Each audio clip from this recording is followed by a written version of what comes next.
여쭈어보았습니다. 목사님 말씀이 교인들이 목사님 닮아서 다 착하시다 그렇게 말씀하셨어요. 그럼 내가 설교할 게 별로 없는데 싶은 그런 마음을 가지고 왔습니다.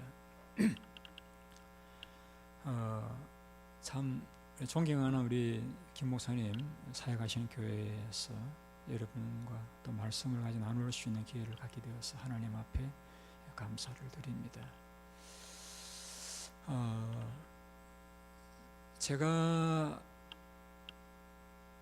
심우하는 맨하탄 교회에서 한 5년간 심우했을 때에 한 침례교회 교인이 저희 교회에 등록을 했습니다. 미국에는 장로교 교인보다 침례교 교인들이 훨씬 많습니다. 그래서 이제 신실하게 예배 생활도 하시고 해서 구역을 하나 맡겨서 지도하게 했습니다. 이분이 이제 그 구역을 나중에 통째로 데리고 나가서 교회를 하나 세웠습니다.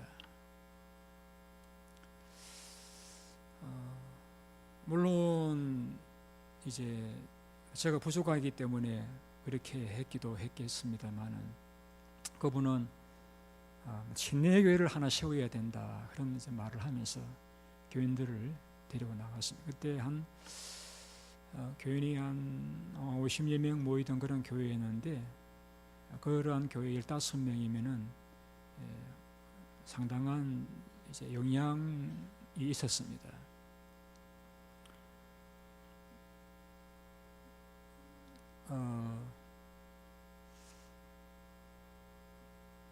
어쨌든 나가서 교회를 하겠다고 하는데 제가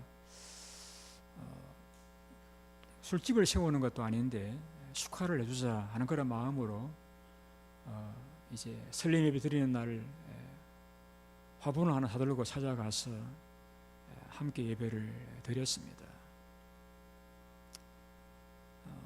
마음은 참 그 교인들로부터 어쨌든 15명의 교인들로부터 버림받은 목사라고 하는 아픔이 있었지만은 그래도 교회를 한다고 하는데 내가 축복해 주어야 하지 않겠느냐 하는 그런 마음으로 축하를 해주고 복을 빌어 주었습니다. 하나님께서는 15명 교인들이 나가고 난 후에 놀라운 것은 3개월 안에 45명의 새로운 교인들을 등록시켜 주셨습니다. 그리고 그 나간 분들 굉장히 교회 헌금을 많이 하는 분들이셨는데 그해 결산을 내었을 적에 전년도보다도 훨씬 더 많은 헌금도 하나님 주셨습니다. 그렇지만은 제 마음 속에는 늘 남아있는 교인들보다는 나간 교인들로부터 버림받은 목사라고 하는 그 상처가 오랫동안 남아 있었습니다. 그리고 한 5년이 지난 다음에 콜라도 덴버라는 곳에서 기도 세미나가 있었는데 필리핀에 선교하시는 우리 교단은 아닙니다만은 김종필 선교사님 오셔서 그 세미나 인도하셨는데 강의를 마치고 이제 한 분씩 기도를 해주시더라고요. 저는 처음 만난 초면이신데 이렇게 가슴에 손을 얹고 기도를 하시면서 첫 마디가 무엇이었는가 하면은 빼앗기고도 빼앗겼다 말도 못하고 얼마나 힘들었느냐. 저는 늘 이제 그 교인들이 나간 것이 제 잘못이라고 생각을 하고 아픈 마음을 가지고 살아왔었는데 그때 이제 그 처음 뵙는 선교사님을 통해서 그 말씀으로 수년간 이제 제 마음 속에 있던 그 아픔들을 그 한마디 말씀으로 다 씻어 주었습니다. 치료해 주었습니다. 제가 이 아픈 일들을 왜 말씀드리느냐 하면은 우리가 이렇게 사람을 대할 때에 어떤 관점에서 보느냐가 굉장히 중요하다는 것입니다. 사람들은 외모만 보는 사람들도 있고 또 영안이 뜨인 사람들은 그 사람의 영혼 내면의 깊은 부분까지 들여다보는 그런 분들도 계시는 것을 보게 되었습니다. 그래서 우리가 다른 사람을 대할 적에 어떤 부분을 보아야 될 것인가 하는 말씀을 오늘 좀 말씀을 드리고자 합니다. 함께 보신 이 본문의 말씀은 예수님과 그의 사랑하는 제자 베드로의 처음 만난 그러한 장면이죠. 베드로는 흔히 말하기를 수제자라고 이렇게 말할 만큼 모든 일이 열정적이고 또 주님이 신뢰하셔가지고 이 반석 위에 내 교회를 세우리라고 말씀하실 만큼 신임받는 그런 제자였습니다만 그의 삶을 두고 보면은 그러한 신임과는 다르게 굉장히 많은 약한 부분들을 보였던 것이 사실입니다. 물리를 걸어오겠다고 해서 걸어오라고 했더니 물길을 바라보고 빠져서 살려달라고 고함을 지르는가 하면은 예수님께서 십자가를 지시겠다고 할 적에 예수님 그렇게 하지 마시라고 이렇게 가나다가 꾸중을 들었는가 하면은 그의 뼈아픈 패배와 오점이라고 하면은 예수님을 3번이나 모른다고 부인했던 그런 배반했던 제자이기도 하죠. 자, 그러한 제자를 오늘 처음 만난 자리에 예수님은 그의 이름이 시몬인데 그를 향하여 뭐라고 부르는가 하면은 시몬 내가 장차 게바라 하리라고 말씀하십니다. 이 게바라는 말씀은 반석이란 뜻입니다. 지금은 시몬이지만은 장차 게바라 할 것이다. 지금은 시몬이라는 이름의 뜻과 같이 남의 말을 잘 듣고 잘 변하고 연약함을 지닌 존재이지만은 장차 반석과 같은 그러한 존재가 될 것이다 하는 말씀이죠. 그래서 오늘 이 본문을 가지고 왜 시몬을 보시고 주님이 반석이라고 하셨는가 하는 것을 말씀을 드리고자 합니다.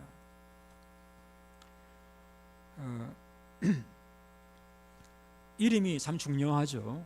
제가 목회하는 교회 교인 중에 한 분이 하루는 이제 아들을 낳게 되었는데 저에게 와서 목사님 우리 아들 이름을 좀 지어주세요 그러시더라고요. 그래서 제가 언제 이름이 참 좋겠다, 은혜가 임한다 뭐 그런 뜻에서 언제 이름을 지어주었더니 그분이 목사님 아무리 이름 안 되겠는데요. 왜요? 제가 성이 지시거든요. 그래서 아이 그러면 저는 뭐 장면가도 아니고 좋으신 대로 하시라고 했더니 이름을 산이라고 지었더라고. 지산 이름대로 씩씩한 청년이 되어 자란 것을 본 적이 있습니다.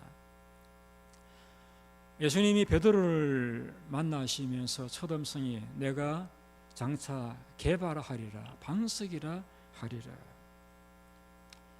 이 말씀은 주님께서 베드로를 통해서 기대하시는 바가 반석과 같은, 자신도 흔들리지 아니하고 다른 사람들도 견고하게 세워줄 수 있는 그러한 인물이 되기를 바란다라고 하는 주님의 기대와 축원이 그 이름에 함축되어져 있다고 저는 믿습니다. 제 어머님으로부터 들은 그런 이야기입니다.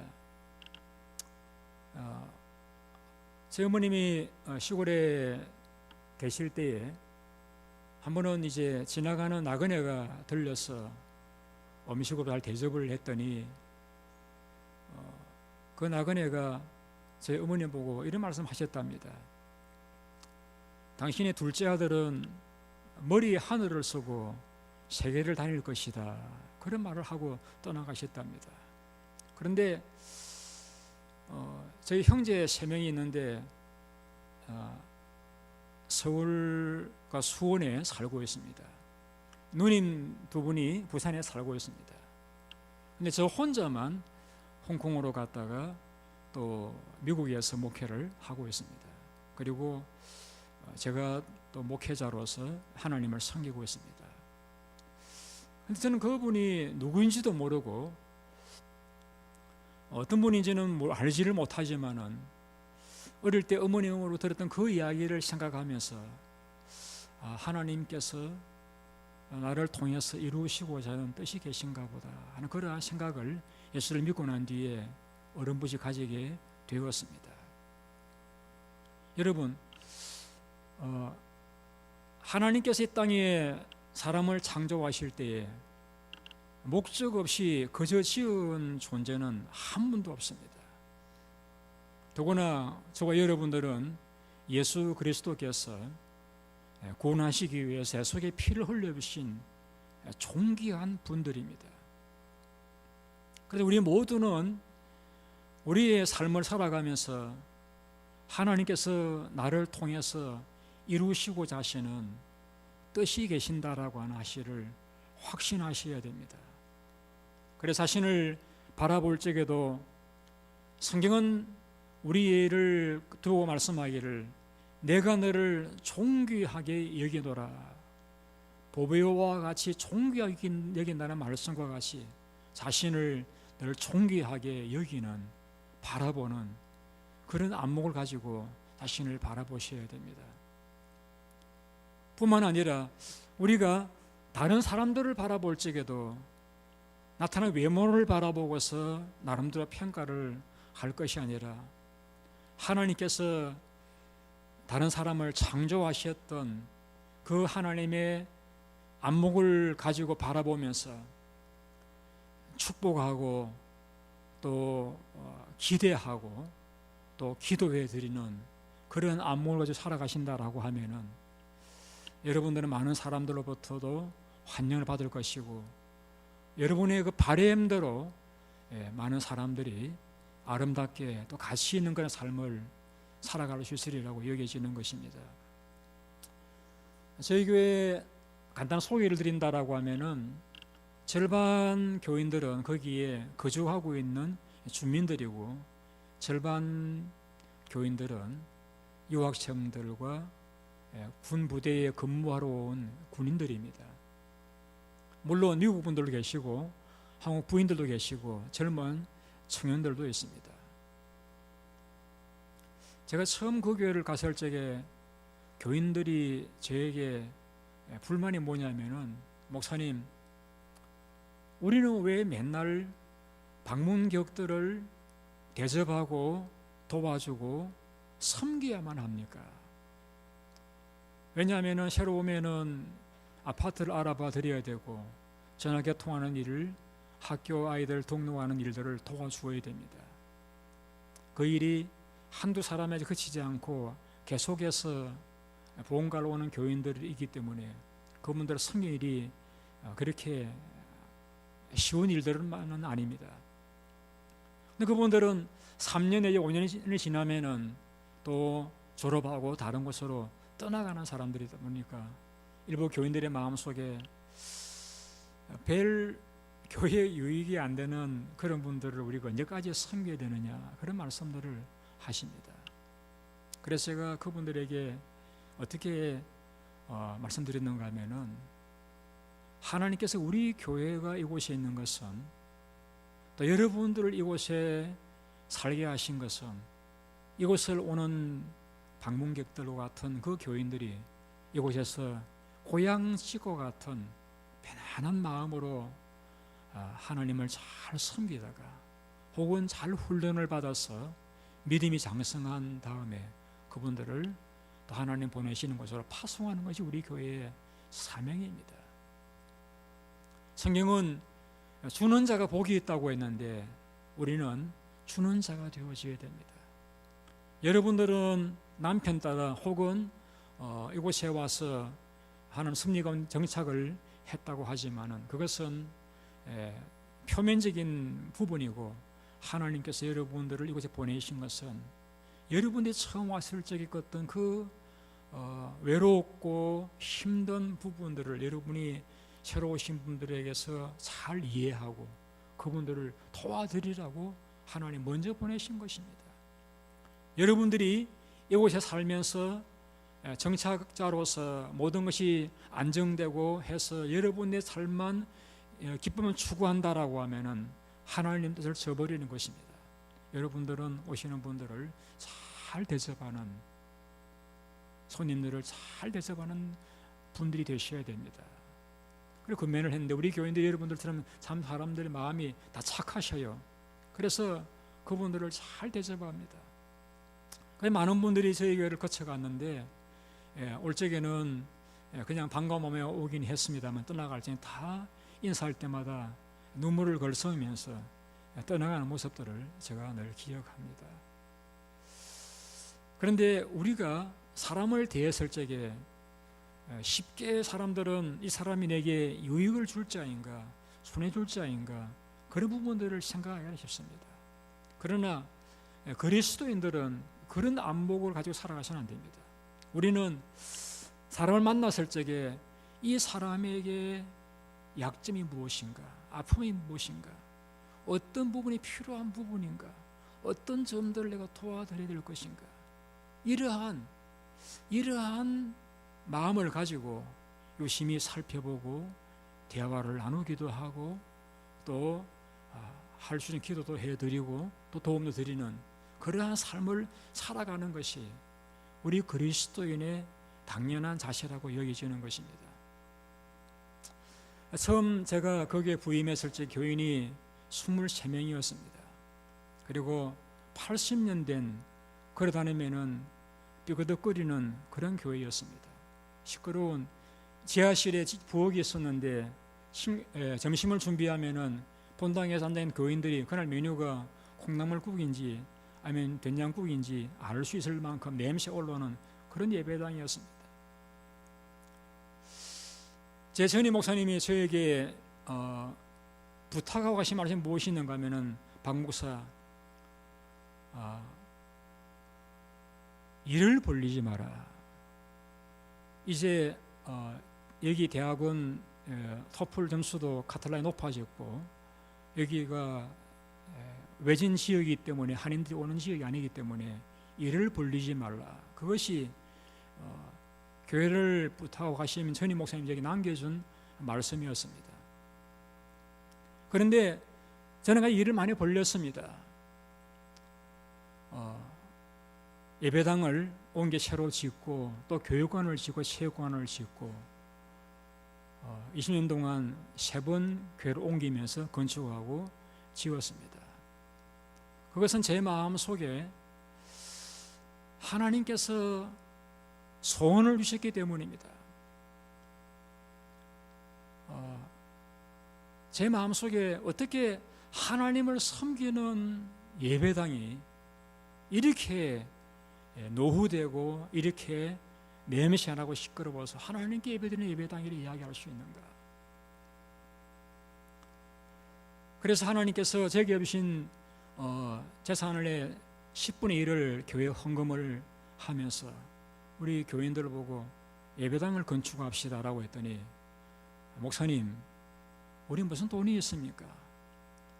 한국 가셔가지고 졸업하고 가셨던 분들에게서 돈을 모금해 오셔가지고 예배당을 지으십시다 그러더라고요. 그래서 제가 목사를 거지 만들지 마시고 여러분들이 하려고 하면 시작하시고 그렇다면 그만두십시다. 근데 이제 하나님 교인들이 마음을 움직이셔가지고 어떤 분들은 10,000불, 어떤 분은 5,000불 이렇게 헌금하면서 좋은 예배당을 사고 교육관도 짓고, 그래서 그 지역에서는 제일 큰 교회가 되었습니다. 교인들도 100여 명 모이고 아이들도 50명이면은 미국 사회에서는 적은 교회가 아닙니다. 제가 이 말씀을 왜 드리는가 하면은, 제가 그곳에 가서 잠깐 있는 동안에 영주권 받기만 위해서 머물려고 했더라고 하면은 하나님께서 그런 복을 주셨을까 하는 생각입니다. 그러나 하나님께서 보내신 곳인데, 그 학교에서 청소하는, 한 달에 선물 받는 그런 아줌마들을 데리고 3년 동안 제자 훈련을 시켜가지고 교회 기둥들로 삼았습니다. 오는 학생들을 매주일마다 금요일날 학교가 끝나는 날에는 불러서 저녁을 해먹이고 성경을 가르쳤습니다. 가르쳐 놓으면 떠나가고 양중에 놓으면 떠나가는 교인들이었지만은 그렇게 섬김에 살았고 교인도 섬겼습니다. 근데 하나님께서 저의 마음 중심을 기쁘게 보셨던 것 같아요. 그래서 계속해서 재정적으로, 인원적으로 복을 주셔가지고 그래도 난 부끄럽지 않는 그런 목회를 해올 수가 있었다고 하는 것입니다. 여러분, 우리의 안목이 굉장히 중요합니다. 다른 사람을 바라볼 적에, 자신을 바라볼 적에 어떤 관점에서 바라보느냐가 중요하다는 것입니다. 주님께서 변덕 많고 배반자의 오점을 남긴, 또 남길 그 베드로를 만났을 적에 그를 향하여 첫 마디가 내가 장차 반석이라 하리라. 반석이라 하리라. 베드로 안에 있는 약점과 오점을 바라보지 아니하시고 그 베드로가 이룰 하나님의 교회를 세워나갈 그러한 점을 바라보시면서 장차 반석이라 하리라고 말씀하시던 주님의 그 안목, 이것이 오늘 우리의 안목이 될 수 있다라고 하면은 하나님께서 대한교회를 지금보다 몇 값으로 더 크게 성장시키는 복을 주실 것이라고 확신합니다. 교회는 사람들이 중요합니다. 그러나 사람들은 우리가 어떤 관점을 가지고 바라보느냐가 중요한 것입니다. 우리는 다른 사람 대할 때마다 어떻게 하면 이 사람을 잘 섬길 수 있을까? 도와줄 수 있을까? 하나님께서 이 사람을 통해서 어떤 일을 이루어 가실까? 그러한 관점에서 바라보며 그 사람들을 섬긴다라고 하면은 하나님께서 자신도 복을 받게 해주시고 또 많은 사람을 축복하고 또 그들을 축원하는 대로 잘 되는 복을 보게 될 줄로 믿는 것입니다. 여러분들이 하나님의 뜻을 이루는 가치 고배로운 그러한 삶을 살기를 원하신다라고 하면은 우리가 한 가지 주님께서 이 베드로를 권면하시던 말씀을 기억할 필요가 있습니다. 주님께서 3번 부인했던 베드로를 바닷가에서 만났을 적에 그에게 질문을 드렸죠. 너가 나를 사랑하느냐? 제가 주님 사랑하는 줄을 주님이 아시납니다. 주님께서 그 베드로에게 말씀하시기를 내 어린 양을 먹이라. 내 어린 양을 먹이라. 그 이후에 주님께서 베드로 또 하셨던 말씀은 너는 나를 따르라. 요한에 대한 질문들을 하자 주님께서 그 베드로에게 너는 나를 따르라. 내 어린 양을 먹이라. 나를 따르라. 이것이 주님께서 베드로에게 권면하시던 말씀인 것입니다. 제가 어저께 어떤 한의사를 만났는데 그분이 몸을 진단하더니 이런 부분들이 약하고 이렇게 하면 좋을 것입니다 하면서 약을 조금 지어주었습니다. 그러면서 그 한의사 이런 말을 했습니다. 내가 지어주는 약은 불과 한 달치에 불과하지만은 당신이 건강하고 못하고는 당신이 하기에 달렸습니다. 몇 가지 지침을 일러주면서 그 지침대로 살아가면은 당신은 건강하게 될 것입니다. 그런 말씀들을 주셨습니다. 하나님이 우리를 향한 뜻은, 우리 베드로만이 아니라 저 여러분 모두가 반석 같은 존재로서 교회를 세우고 많은 사람들을 붙들고 세워주는 그러한 존재가 되는 게 하나님의 뜻입니다. 하나님의 기대입니다. 하나님의 바람입니다. 그러나 우리의 할 일이 있습니다. 우리의 할 일은 무엇이냐면은 주님을 잘 따라가야 됩니다. 주님을 잘 따라가야 됩니다. 사사 6장을 보시게 되면은 기드온이라고 하는 자사가 등장합니다. 그는 굉장히 겁이 많은 그런 사람이었습니다.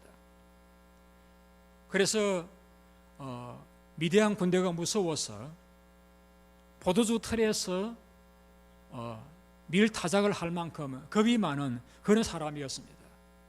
그런데 천사가 나타나서 그에게 첫 마디가 무엇이었는가 하면은 큰 용사여, 큰 용사라고 했습니다. 겁이 많은 사람인데 하나님의 메시지는 그를 큰 용사라고 불렀습니다. 그러나 겁이 많은 이 기드온을 하나님께서는 다시 그를 믿음의 사람으로 양육시켜 주셨습니다. 그가 의심은 내가 두려워하니까 그가 드린 제물을 하늘에 불러서 이제 제사를 드리게 하는 그러한 기적을 보여주시기도 하셨고, 또 양털과 젖은 땅을 번갈아 가면서 적게 하셔가지고 그의 확신을 주기도 하셨고, 마지막에는 적군들이 나누는 대화를 통해서도 그 마음속에 확신을 주게 하셔가지고 기어코 큰 용사로서 하나님 영광 돌리는 그런 삶을 살게 하셨던 것을 성경에 읽어보게 되었습니다.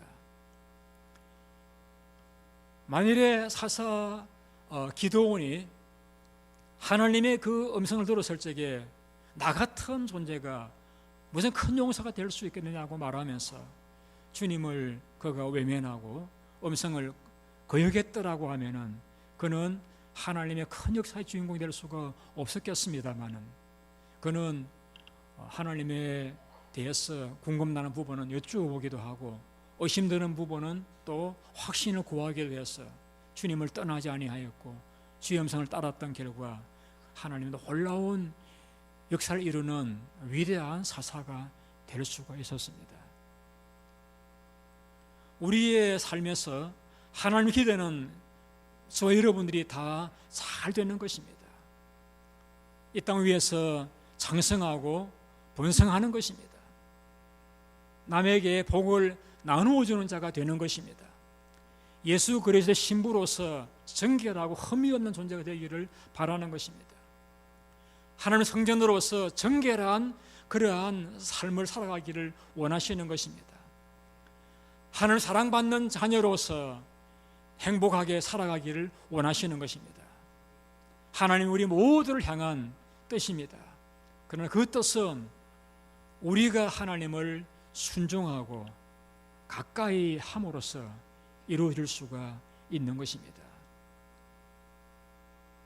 제가 우리 목사님과 같은 번영로 교회라는 감리교 교회에서 어렸을 적에 중학교 때에 부흥에 오셨던 목사님께서 기도하시면서 저에게 장차 너는 교사가 될 것이다 그런 말씀을 주셨습니다. 그래서 사모님이 예배 계시다가 교사가 된다는 말씀은 목사가 된다는 뜻이다 그러한 말씀을 주셨습니다. 그런데 저는 목사가 되고자 하는 마음을 가진 적은 없습니다. 집안도 믿지도 않고 또 예수 믿는 핍박도 받기도 하고 그러한 가정이기 때문에 목사를 꿈꾸지 않았습니다. 그러나 다만 제가 교회가 너무 좋았고 교회만 나가면은 그렇게 마음이 행복하고 은혜가 임해서 천국을 누리면서 좋아할 수가 없었습니다. 그래서 늘 교회에 살았습니다. 교회에서 기도하고 교회를 청소하기도 하고 교회 학교에서 보조반사로서 도와주기도 섬겼는데 하나님께서 인도하셔서 제가 목회자가 되었습니다. 제가 할 일은 하나님 가까이 하는 그 일에 최선을 다했습니다. 한번 이런 적이 있었습니다. 제가 다닐 때 교회는 예배를 마치고 나면은 그냥 이렇게 흩어져 가지를 아니하고 교인들이 한 30분 이상 교회에서 기도하시다가 돌아갔습니다. 또 기도하라고 한 것도 아니지만은 받은 은혜를 되새기면서 하나님 앞에 기도하다 돌아가고 이렇게 했는데, 저는 그 당시에 제일 부러웠던 것이 무엇이었는가 하면은 예수 믿는 부모를 둔 친구들이 부러웠습니다. 어떤 친구들은 아버지가 목사님이고 어떤 친구 어머니가 권사님이신 것이 그렇게 부러웠습니다. 그래서 저는 생각하기를, 저 친구들은 자기가 기도해 주지 않아도 기도해 주는 아버지가 계시고 기도해 주시는 어머니가 계시니까 얼마나 좋겠는가. 나는 나를 위해서 기도해 줄 분이 아무도 없다. 나라도 기도해야 된다.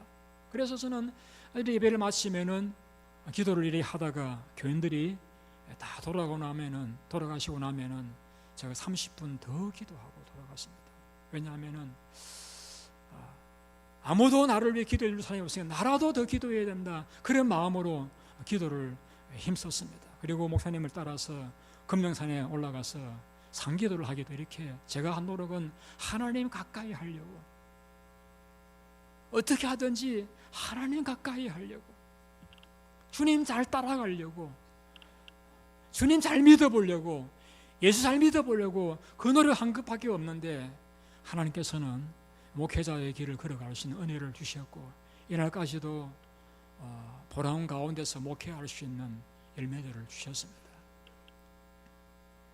하나님의 뜻은 여러분들을 통해서 더 큰 교회를 이루기를 원하시고, 여러분을 반석과 같은 그런 존재로 살아가시는 가치 있고 보람이 있는 그런 삶이 되기를 원하시는 것이 여러분 각자를 향한 하나님의 뜻입니다.